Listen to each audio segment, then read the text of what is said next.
Let's talk about making a competitive offer in a competitive environment. What does that mean? Right now, we're dealing with a small amount of inventory and a large amount of buyers that qualify to purchase a home and that want to purchase a home. And this is something we've seen growing since COVID, especially with the expense that you face and the cost of monthly rents.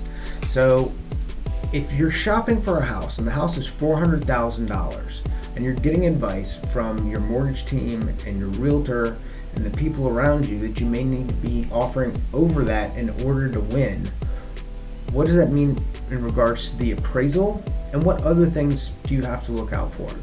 Well, first off, if you have to make an offer of $450 to win and your agent is telling you that it may only appraise at $425, you may have to have the additional funds to pay the gap between $425 and $450. Now, if you're making a 20% down payment, we could take and move the down payment from 20% to 10%.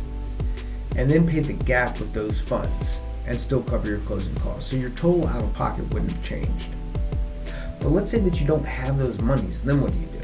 Well, you may be making an offer higher, but then leaving the appraisal contingency in place, because that gives you the strength to negotiate once the appraisal comes in to make sure that you can still acquire the home.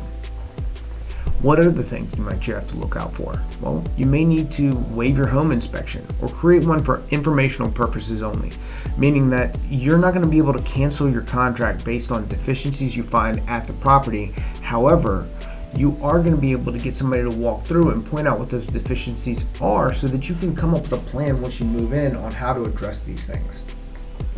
And if it's something that's not going to cause an issue through the appraisal, if you're the DIYer, this is going to be able to give you the opportunity to potentially get a house that other people are going to pass on given the condition. And for those DIYers out there, I'll be doing an entire session just on renovation loans alone. And if you're looking for more tips on being most competitive in a competitive environment, like, subscribe, and follow me for more.